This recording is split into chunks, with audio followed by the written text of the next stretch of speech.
오늘 이 본문은 그리스도인 부모에게 주는 말씀입니다. 바울은 이것을 여기 보면 두 가지로 말하고 있습니다.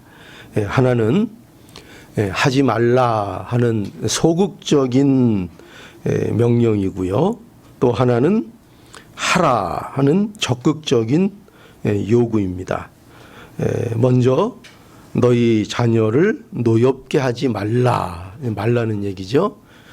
너희 자녀를 노엽게 하지 말라 말씀하고 있고, 그리고 적극적으로는 오직 주의 교양과 훈계로 교육하라 이렇게 명하고 있습니다.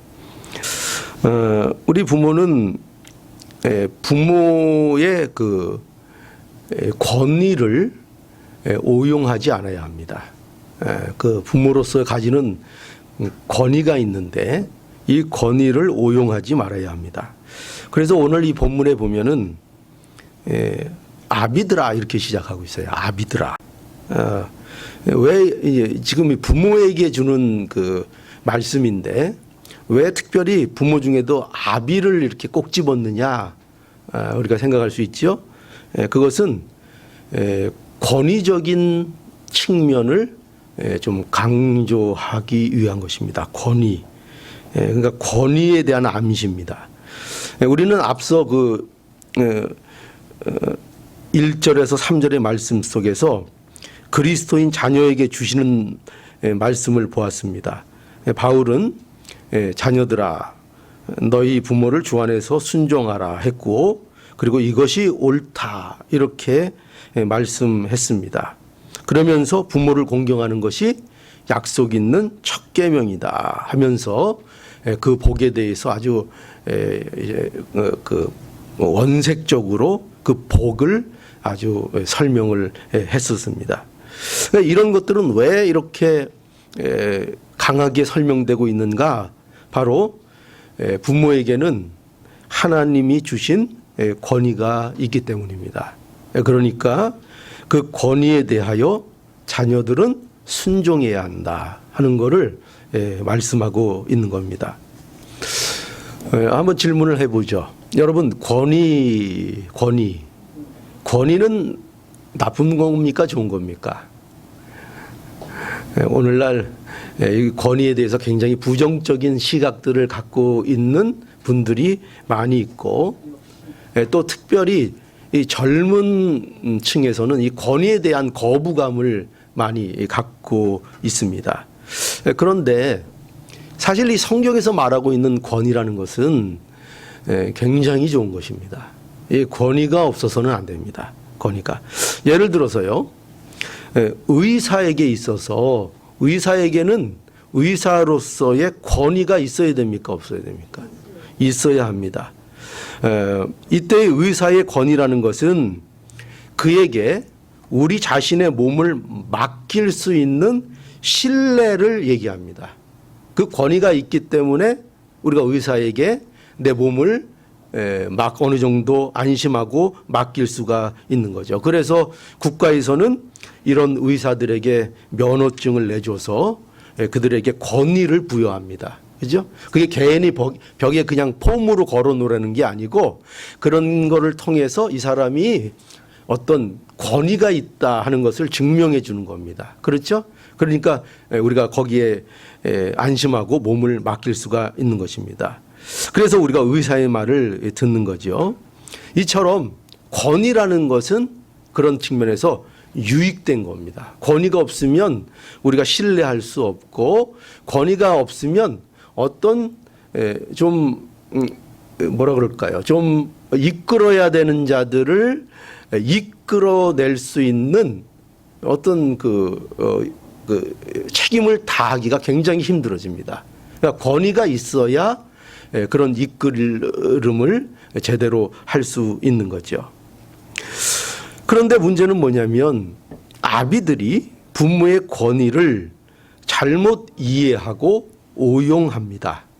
그래서 그 자녀들을 노엽게 만드는 거죠.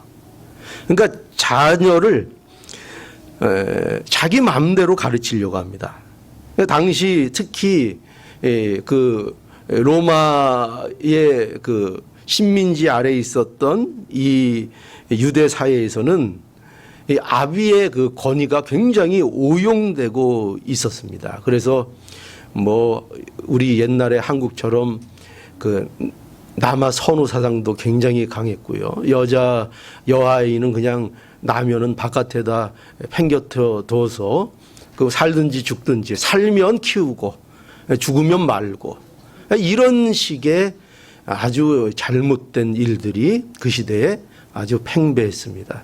그러니까 그 왜 그런가 하면은 이 부모, 특히 아비들에게 있어서 하나님께서 주신 부모의 권위를 굉장히 오해하고 그들이 남용해서 자녀들을 자기 멋대로 아무렇게나 취급해도 된다고 그렇게 생각을 했기 때문이죠. 그리스도인 부모는 그러면 됩니까? 안 됩니까? 그리스도인 부모는 그러면 절대 안 됩니다. 물론 일반 부모들도 그러면 안 되죠. 그러나 특별히 하나님의 자녀로 부름을 받았다. 내가 하나님의 자녀다. 우리가 그리스도인이다. 천국을 소망한다 하면 더욱이 그래서는 안 될 것입니다. 그래서 그리스도인 부모는 하나님이 주신 부모의 권위를 잘 이해하고 자녀들을 이 잘 이해된 권위를 가지고 자녀들을 대하고 가르쳐야 하는 것입니다. 부모는 그 권위를 잘 이해하고 특별히 아버지들, 여기도 아비라 그랬으니까요. 특별히 한 가정의 아버지들이 가장으로서 그 가정을 그 권위를 잘 이용해서 이끌어야 합니다. 그래서 그리스도인 아비는 그 가정의 신앙적인 모범을 보이는 훌륭한 모습을 보여야 합니다. 여기 그래서 부모는 오늘 말씀에 자녀를 노엽게 하지 말라 이렇게 말씀합니다. 자, 한번 따라해 보시죠. 부모는 자녀를 노엽게 하지 말라. 예. 골로새서 3장 21절 아비들아 너희 자녀를 경록케 하지 말라. 낙심할까 하노라. 그러니까 자녀를 경록케 해서 그의 마음을 경록케 해서 그 마음의 분과 어떤 그 노여움을 사게 해서 그 자녀가 낙심하게 만드는 일들을 하지 않아야 된다. 이렇게 말씀하고 있습니다. 그런데 이것은 그렇다고 해서 자녀들의 요구는 다 들어주고 싫어하는 말도 하지 말라 그런 뜻일까요? 또 그런 뜻이 아닙니다. 그렇죠? 부모는 자녀를 때론 꾸중도 하고 잘못된 것은 반드시 바로 잡아줄 줄도 알아야 합니다. 그것이 부모에게 권위를 주신 이유입니다. 그러나 우리가 여기서 뭘 얘기하고 있는가 하면은 권위를 잘못 이해하고 잘못 사용해서 자녀를 노엽게 하지 말라 하는 겁니다. 그러면 권위를 잘못 사용하는 어떤 것들이 있을까요? 우리가 이런 거 얘기할 수 있습니다. 첫째로 부모는요, 절대로 자녀에 대하여 무조건적인 복종을 강요해서는 안 됩니다. 무조건적인 순종 강요해서는 안 됩니다. 부모의 권위를 마치 다른 사람을 마음대로 할 수 있는 권력으로 생각하면 안 됩니다. 내가 부모가 자녀를 마치 마음대로 할 수 있는 것처럼 그렇게 하면 안 됩니다. 그래서 자기 생각, 자기 눈높이가 있죠. 부모는 부모로서의 자기의 눈높이가 있는데 그 자기 생각과 자기 눈높이로 모든 것을 판단해서 그 아이가 갖고 있는 눈높이와 그 아이가 갖고 있는 한계를 생각하지 못하고 그 한계를 벗어나는 것, 그 아이가 감당할 수 없는 것을 계속적으로 무리하게 요구하는 것. 이것은 아이를 노엽게 만드는 것입니다. 이렇게 아이를 노엽게 만들면 안 됩니다. 또 그 반대도 있어요. 그 반대는 어떤 걸까요?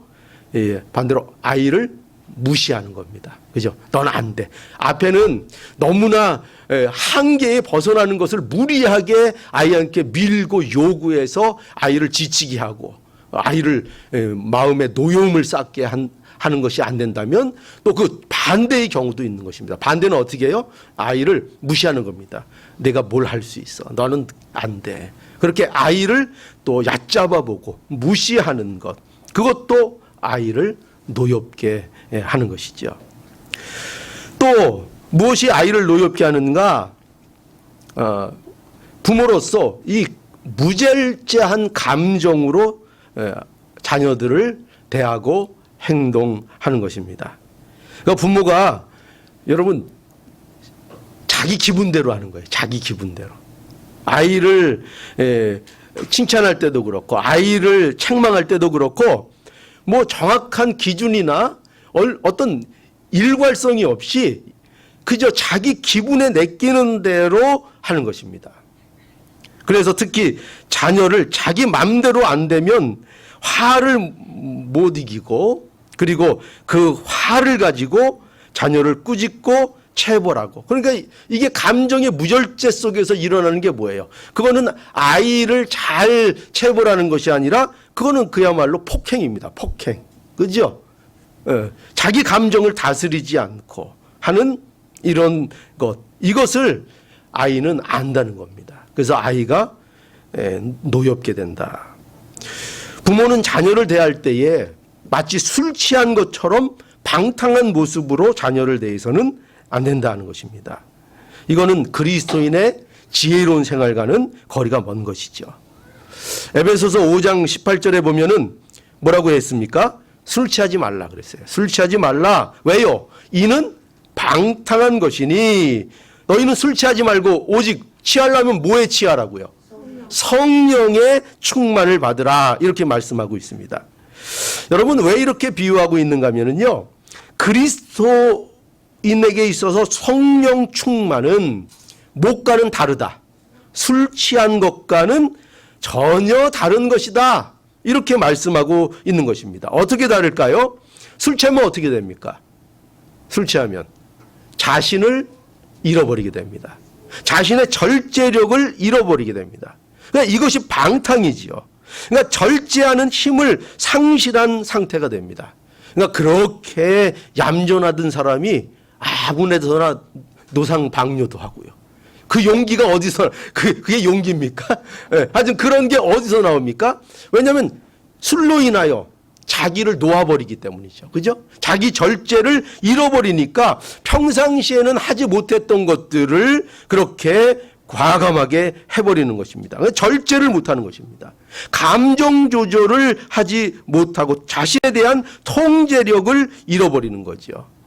그러니까 성령 충만은 우리가 오해하지 말라는 거예요. 성령 충만은 그런 것이 아니라는 거예요. 자기를 통제하지 못하고 자기 절제력을 잃고 자기가 없어지고 무아지경으로 들어가는 그런 일을 성령 충만이라고 오해하면 안 된다는 겁니다. 성령 충만은요, 분명한 하나님의 말씀의 인도가 있는 것이고요. 성령 충만을 하면요, 우리 자신이 누구인가를 분명하게 인식해지고 더 자신에 대한 생각이 또렷해진다는 것을 알아야 됩니다. 바로 자신을 보게 됩니다. 자신을 바로 보고 확인하게 됩니다. 그게 성령 충만의 모습입니다. 그러니까 성령 충만하면 없던 절제력도 어떨까요? 더 생기는 것입니다. 더 겸손해지고 더 온유해지는 것이 되는 것이지, 성령 충만이 되면 막 정신을 놓고 넘어지고 막 이렇게 인사불성이 되고 그런 게 성령 충만이 아닙니다. 굉장히 오늘날 한국 교회는 성령 충만에 대한 오해 속에 깊이 빠져 있습니다. 성령 충만은 그런 것이 아닙니다. 그러니까 뭐와 비교하고 있어요? 술 취한 것과는 다르다. 술 취한 것과는 다르다. 여러분, 이러한 성령 충만의 원리 속에서 우리는 자녀를 대해야 합니다. 자신의 감정을 통제하지 못하고 감정적으로 자신을 무절제하게 놔둔 상태에서 자녀를 체벌하고 자녀에게 대하는 것은 자녀를 어떻게 만든다고요? 노엽게 만들게 되는 것입니다. 교육이 되지 않습니다. 자녀를 노엽게만 만들게 되는 겁니다. 그래서 우리는 무절제한 감정으로 자녀를 체벌하거나 하면 안 된다 하는 것이죠. 그것이 자녀를 노엽게 한다. 이게 두 번째고, 세 번째로 또 무엇이 자녀를 부모가 노엽게 하는 것이냐? 세 번째로는 위선입니다. 위선. 부모의 위선적인 모습과 반성하지 않는 태도를 보면 자녀들은 노여워합니다. 이것은 결코 부모가요 무슨 완벽해야 된다 이걸 얘기하는 게 아닙니다. 아유, 우리가 어떻게 그렇게 완벽할 수 있습니까? 예, 완벽할 수 없습니다. 이거는 부모가 무슨 말에 실수가 없어야 된다. 언제나 완벽해야 된다. 언제나 부모는 한 번 내뱉으면 그거 다 책임져야 된다. 뭐 이런 얘기를 하는 게 아닙니다. 그런 게 아니라 여러분 부모도 사람이지요. 자기 말에 전혀 오류가 없고 실수하지 않는 것은 이 세상에 사람 중에는 없습니다. 오직 하나님만 그렇게 하실 수 있습니다. 우리 부모된 자들도 얼마든지 연약해서 얼마든지 약속했다가도 못 지킬 수 있습니다. 그리고 우리 아이들도 그 정도는 압니다. 이제 어느 정도 되면 우리 부모님도 사람이구나 압니다. 다. 네, 다 압니다. 네, 그거 이해 못하는 아이가 있다면 그건 아이가 이게 좀 딸릴 겁니다. 그거지 어느 정도 성장하고 이러면 다 부모의 연약함 알고 부모가 우리 아빠도 남자구나 우리 엄마도 여자구나 사실은 이런 걸 이해할 수 있는 게 아이가 성숙해 되어져 나가는 겁니다. 그렇죠? 자, 그래서 그런 거 압니다. 그래서 부모는 하나님이 아니기 때문에 완전하지 않습니다. 그러나 중요한 건 뭐냐면 그러나 위선은 그 자녀들이 압니다. 위선. 위선이라는 것은 잠시 말실수를 하거나 우리의 연약함 때문에 어떤 일들에 대해서 때로는 약속 못 지키거나 이런 걸 얘기하는 것이 아니라 위선은 아주 지속적이고 악의적으로 계속적으로 그런 모습을 보이는 것입니다. 이것은 그리스도인 부모에게 있어서 아주 중대한 문제입니다. 아주 심각한 문제입니다. 여러분도 분명히 알고 있듯이 신앙은 장난입니까? 아닙니까? 여러분, 우리가 신앙생활을 장난 삼아 하는 분 여기 있습니까? 그런 분이 있을까요? 신앙을 그저 취미생활 정도로 생각하시는 분 있을까요? 여러분, 신앙은 그런 게 아닙니다. 그것은 우리의 영혼의 문제를 다루고 있는 것입니다. 영혼의 문제. 우리의 인간의 본질적인 문제와 본질적인 행복에 대하여 본질적인 복에 대해서 우리가 믿고 그것을 따르고 신앙생활을 우리가 하고 있는 것입니다. 우리 신앙의 이 모임은 결코 무슨 취미생활 정도가 아닙니다. 그러니까 부모가 바로 이 본질적인 문제에 대하여 위선적인 것을 보일 때 자녀들은 말은 못해도 그 마음에 노여움이 쌓여간다는 것을 알아야 합니다. 여러분, 우리의 삶은 우리 자녀들에게 과연 어떻게 보여질까요? 우리 삶의 전반적인 분위기에서 흘러나오는 그 분위기가 과연 어떤 것일까요? 과연 자녀들이 볼 때 우리가 하나님을 사랑하는 자로 보일까요? 과연 이 세상보다 우리 부모는 분명히 하나님을 더 사랑해 라고 느낄까요? 여러분, 우리는 이것을 아주 심각하게 생각해야 합니다. 우리 자녀들을 본질적인 면에서 노엽게 하는 것이 바로 이것입니다.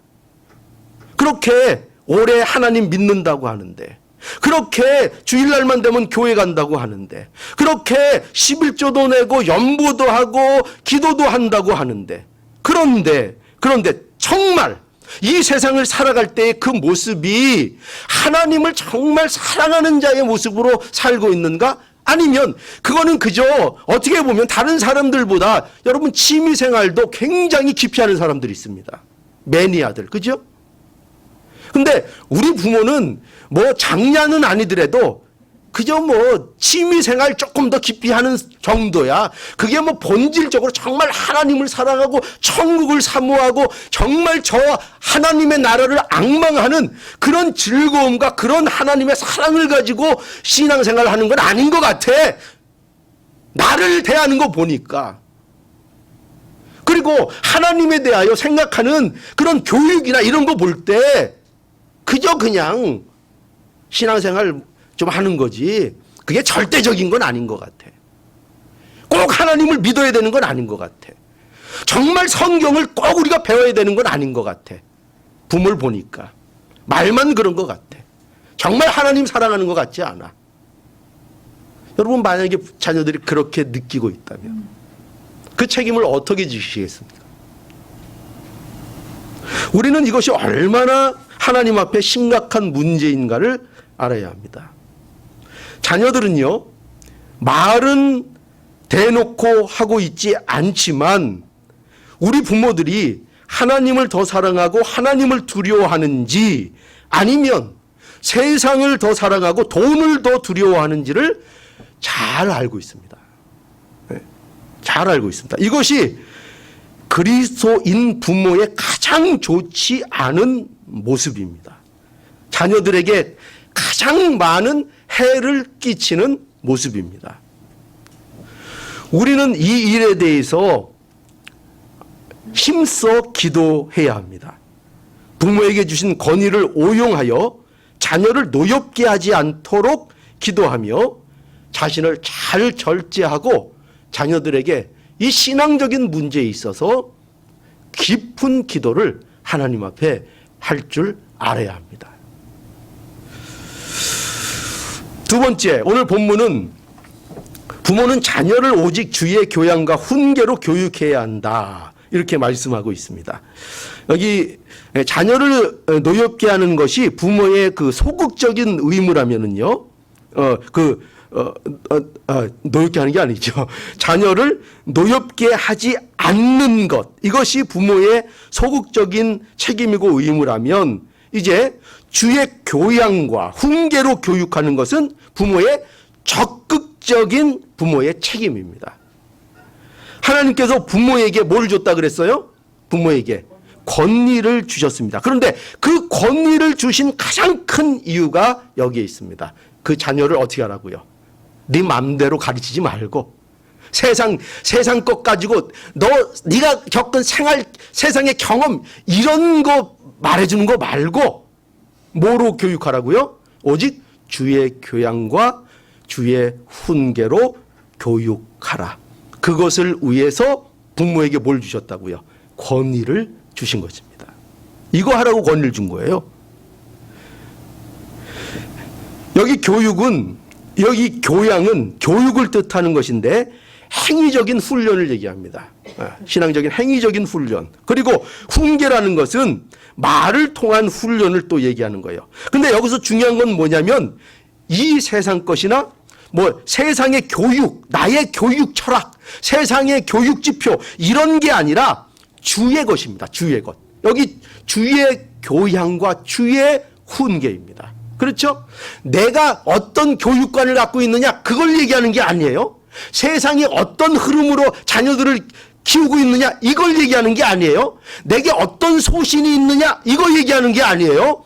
주의 것, 주의 교양, 주의 훈계로 가르치도록 부모에게 권위를 주신 겁니다. 권위를. 이것을 우리는 기억해야 합니다. 부모에게 권위를 주신 것은 자기 마음대로 권위하니까 나한테 그런 권위가 있어? 내가 한번 멋대로 한번 해볼까? 내게 권위. 그거 아닙니다. 그 자녀를 주의 교양과 훈계로 교육하라고 권위를 주셨습니다. 우리 목사도 마찬가지예요. 목사가 권위가 있어야 됩니까? 없어야 됩니까? 또 이거 벌써 자신 있게 얘기 못 하잖아요. 권위가 있어야 됩니다. 그렇죠? 권위가. 그러면 그 권위가 목사가 마음대로 하라고 준 권위입니까? 아니죠. 목사에게 권위가 있다는 것은 말씀으로 성도들을 말씀대로 잘 인도해 하기 위한 하나님의 배려가 목사에게 권위를 부여한 것입니다. 그거 외에 없습니다. 여러분들이 제 말이나 저에 대해서 그거 제껴놓고 여러분들이 저를 존경하거나 좋아할 하등의 이유가 없습니다. 인간적으로 저를 너무 좋아하지 말아 주십시오. 부담스럽습니다. 좋아하면 좋죠. 좋아하면 좋죠. 제가 강조하기 위해서 그렇습니다. 강조하기. 뭘요? 권위는 무슨 그 사람의 인품, 물론 목사가 인품도 좋아야 합니다. 그러나 그 목사의 인품, 이런 게 권위의 초점이 아니고, 목사의 권위는 언제나 말씀입니다. 말씀. 그 말씀으로 인도하고 그 말씀으로 이끌어서 좋은 곳으로 여러분들을 안내하기 위하여 하나님께서 목사에게 권위라는 것을 주신 것이지, 그 목사가 권위를 가지고 여러분들을 좌지우지하고 목사의 어떤 명예와 어떤 자기의 어떤 일을 위해서 여러분들을 동원하라고 권위를 주신 것이 결코 아닙니다. 결코 아닙니다. 그러니 말씀만 따르면 됩니다. 그죠? 말씀.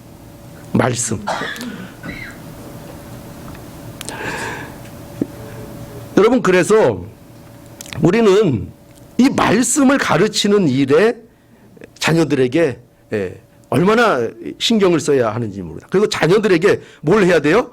주의 교양과 훈계로 교육하라고 했으니까 자녀들에게 성경을 가르쳐야 하는 겁니다. 성경을 가르쳐야 합니다. 성경을 그 무엇보다도 성경 말씀을 배우고 가르치게 해야 합니다. 왜냐하면 성경 말씀을 알지 못하면 건강한 신앙을 절대로 할 수 없기 때문입니다. 모든 성경은 하나님의 감동으로 된 것으로 교훈과 책망과 바르게 함과 의로 교육하기에 유익하니라. 디모데후서 3장 16절. 분명히 성경이 말씀하고 있죠. 뭐요? 모든 성경은 하나님의 감동으로 된 것으로 하나님의 말씀이라고, 모든 성경은 하나님의 말씀이라고 분명하게 말씀하고 있고, 교훈과 책망과 바르게 함과 의로 교육하기에 유익하다고 분명히 말씀하고 있습니다. 우리 자녀들에게 좋은 것 주고 싶습니다. 최상의 것을 주고 싶습니다. 세상에 가장 귀한 것을 주고 싶습니다. 그런데 어떻게 하나님의 말씀을 가르치는 일에 있어서 우리가 손을 놓을 수가 있습니까? 절대 있을 수가 없는 일입니다. 그건 모순적인 것입니다. 호세아 4장 6절, 내 백성이 지식이 없으므로 망하는도다. 자, 보세요. 여기 지식이라는 것은 하나님의 말씀을 얘기하는 것인데, 내 백성이 망하는 이유가 뭐라는 거예요? 다른 게 아니고 말씀을 모르기 때문에 망한다는 것입니다. 내 백성이라고 여기 되어 있지만 우리의 자녀들이라고도 해도 무방합니다. 우리의 자녀들이 말씀을 몰라서 망한다는 것입니다.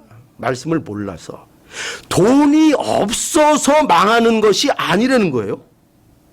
우리들의 자녀는 돈이 없어서 결코 망하지 않습니다. 우리의 자녀들은 좋은 대학에 가지 못해서 망하는 것이 아닙니다. 물론 가면 좋겠죠. 그죠? 그러나 좋은 대학 못 가서 망하는 것이 아닙니다. 우리의 자녀들은 좋은 직장에 못 가서 망하는 게 아닙니다. 결코 그렇지 않습니다. 우리 자녀들이 망하는 것은, 우리 자녀들이 망치는 것은 하나님의 말씀을 몰라서 망합니다. 단 이유는 그거밖에 없습니다. 우리는 이걸 분명히 알아야 됩니다. 신명기 6장 4절, 이스라엘아 들으라. 우리 하나님 여호와는 오직 하나인 여호와시니 너는 마음을 다하고 성품을 다하고 힘을 다하여 내 하나님 여호와를 사랑하라. 오늘날 내가 내게 명하는 이 말씀을 너는 마음에 새기고 내 자녀에게 부지런히 가르치며 집에 앉았을 때이든지 길에 행할 때이든지 누웠을 때이든지 일어날 때이든지 이 말씀을 강론할 것이며, 너는 또 그것을 내 손목에 매어 기호로 삼으며 내 미간에 붙여 표를 삼고 또 내 집 문설주와 바깥 문에 기록할지니라. 여러분, 여기 신명기 말씀인데, 이 신명기는 모세의 유언의 성격을 띤 일종의 모세의 설교들로 구성되어 있습니다. 이 신명기의 내용들은요. 그런데 이 모세는 이스라엘이 진심으로 하나님의 축복을 받으며 번성하기를 원하고 있습니다. 그렇죠? 어디에 들어가서요? 그들이 가나안 땅에 들어가서. 이제 모세는 가나안 땅에 같이 못 들어간다는 것을 압니다.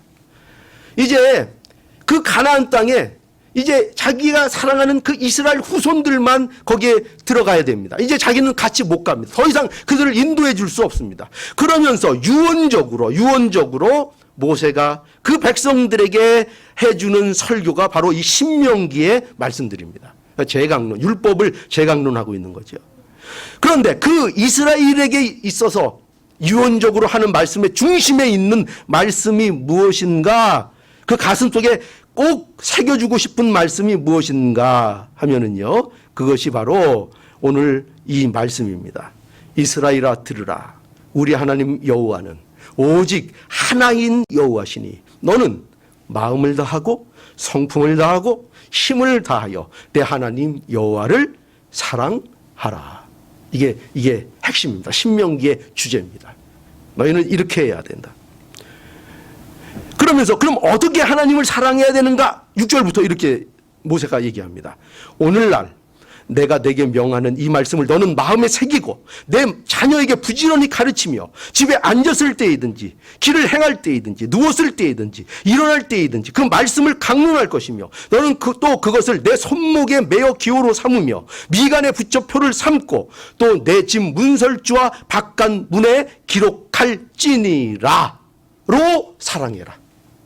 하나님을 너희가 어떻게 전심으로 너희 마음과 뜻과 정성 온 성품을 다하여 하나님을 사랑할 수 있는가? 어떻게 하는 것이 하나님을 사랑하는 것인가? 그 설명입니다. 이 모든 것들이 쉽게 말하면 내 삶을 온통 하나님의 말씀으로 도배하라. 뭐 집에 이렇게 도배지를 성경 말씀으로 쓰라 이 말씀은 아니에요. 그래도 좋겠죠. 그래도 좋겠죠. 여러분, 이것이 하나님 사랑의 모습을 얘기하고 있는 겁니다. 하나님 사랑의 모습. 오늘날 내게 명하는 이 말씀을 너는 마음에 새기고 보세요. 내 자녀에게 부지런히 가르치며 집에 앉았을 때이든지 길을 행할 때이든지 누웠을 때이든지 일어날 때이든지 이 말씀을 강론하고 너는 또 그것을 내 손목에 매어 기호를 삼으며 미간에 붙여 표를 삼고 또 내 집 문설주와 바깥문에 기록하라. 주를 하나님을 사랑하라는 얘기죠. 하나님을 사랑하는 자의 모습이죠. 이게 그걸 묘사하고 있는 것입니다. 하나님을 사랑하는 것은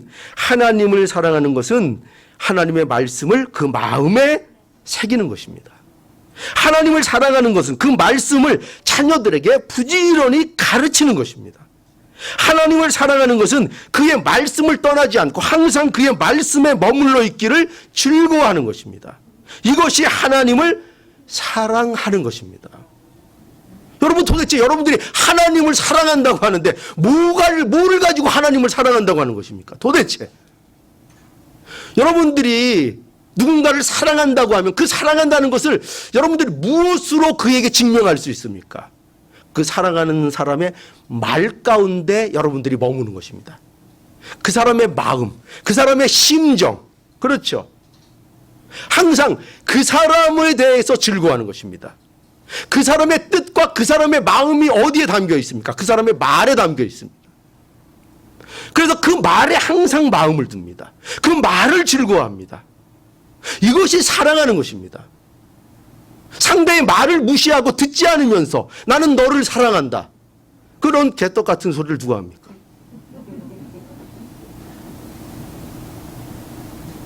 사랑하면 기도 한번 들어야죠. 그 말씀을 마음에 간직해야죠. 그 말씀을 즐거워해야죠.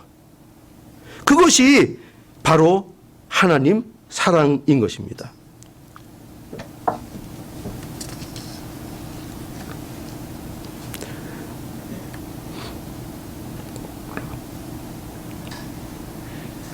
여러분의 분신과 같은 자녀들에게 성경을 부지런히 가리키는 것은 하나님을 사랑한다는 증거가 됩니다. 네. 여러분들이 자녀들에게 하나님의 말씀을 가르치는 걸 어떻게 해서든지 애를 쓰고 그거에 대해서 기도하고 있고 그거에 대해서 모색하고 있고 이런 마음이 있다면 그것이 곧 하나님을 사랑한다는 증거가 됩니다. 우리는 자녀들에게 성경을요 부지런히 가르쳐야 합니다. 그리고 부지런히 배울 기회들을 제공해 주어야 합니다. 부모의 권위를 이것을 위해서 써야 합니다. 우리는 엉뚱한 곳에 부모의 권위를 찾지 말고, 그죠? 얼마나 자녀들을 대할 때 부모의 권위를 내세우려고 합니까? 엉뚱한 데 이 권위 찾고 쓰지 말고 부모의 권위를 바로 여기에 써야 하는 것입니다. 부모는 자신에게 하나님이 허락하신 이 자녀를 주의 교양과 훈계로 가르칠 책임이 있습니다. 그리고 교회는 이 일에 함께해야 합니다. 교회는 이 일에 함께하는 것입니다. 명심하십시오. 이 교육의 주체는 부모입니다. 부모라는 것을 명심하십시오. 교회 프로그램이 아닙니다. 자녀 기독교 교육에 있어서의 그리스도인들 자녀의 교육의 모체와 핵심은 부모입니다. 부모. 그들로 부모가 먼저 말씀의 은혜를 받고 부모가 그 말씀으로 즐거워하며 부모가 그 말씀을 통해서 하나님을 세상보다 더 즐거워한다는 것을 보여야 합니다. 부모가. 그게 기독교 핵심과 자녀 교육의 핵심입니다. 핵심. 그리고 교회는 그 일들이 잘 이루어질 수 있도록 교회는 도와야 합니다. 재정적으로 또 투자하고 교육 프로그램을 만들 수 있으면 힘이 닿는 데까지 만들어서 함께 그 일들을 해 나가야 하는 것입니다. 왜냐하면 모든 교회의 자녀는 모든 성도의 자녀이기 때문에 그렇습니다. 그렇죠? 왜냐하면 우리가 그리스도의 한 몸이기 때문에 그렇습니다. 그래서 교회의 자녀들은 모든 성도의 자녀들입니다. 우리가 이 개념을 잘 가지고 있어야 됩니다. 그런데 현대교회는 이것이 굉장히 부족합니다. 현대교회는. 그저 프로그램만 만들어 놓으면 되는 것으로 압니다. 우리가 그리고 안타까운 것은 이론적으로는 알지만 또 우리가 많이 실천하고 실현하는 것에 부족한 것이 사실입니다. 그러나 우리가 이 일에 있어서 힘써 기도하고 우리가 가능한 한 자녀 교육을 위해서 모든 일들을 잘 준비해야 할 것입니다. 여러분, 부모에게 자녀만큼 큰 기쁨을 주는 존재는 사실 이 세상에 없습니다. 그러나 또한 자녀만큼 부모의 한계를 느끼게 하는 존재도 없습니다. 그렇죠? 예. 그래서 자녀만큼 그래서 또 우리를 절실하게 기도하게 하는 존재도 또 없습니다. 우리가 이 일에 그래서 하나님 앞에 은혜를 구해야 합니다. 자녀를 주의 교양과 훈계로 교육하는 일은 그야말로 하나님의 은혜가 필요합니다. 그래서 이 일을 위해서 우리는 늘 하나님을 바라봐야 할 것입니다. 하나님이 어떤 분이셨는가? 하나님은요, 권위가 무한하신 분이었습니다. 그렇죠? 우리 하나님은. 근데 그 하나님은 그 자녀들을 노엽게 만드시는 하나님이 아니십니다. 그 하나님은요, 우리 하나님은요, 위선을 행하시는 하나님이 아니십니다. 그렇죠? 우리 하나님은요, 얼마나 완벽한지요. 우리를 무절제하게 감정적으로 다루시는 하나님이 아니십니다. 우리에게 무조건적으로 복종을 강요하시는 하나님도 아니십니다. 우리를 날마다 인격적으로 설득하시고 찾아오시고 만들어주시고 용서해주시고 우리를 얼마나 그 하나님의 무한하신 지혜로 절제 있게 때맞춰 합리적으로 잘 인도해 주시는 부모님인지 모릅니다. 그 권위를 가지고 순전하게 우리를 하나님의 말씀으로 이끌어 주십니다. 우리가 그런 분을 우리의 아버지로 섬기고 있습니다. 그러니 우리의 아버지가 그런 아버지이시니 이 아버지를 날마다 바라봄으로 말미암아 우리도 우리 자녀들을 잘 교육해야 되겠습니다.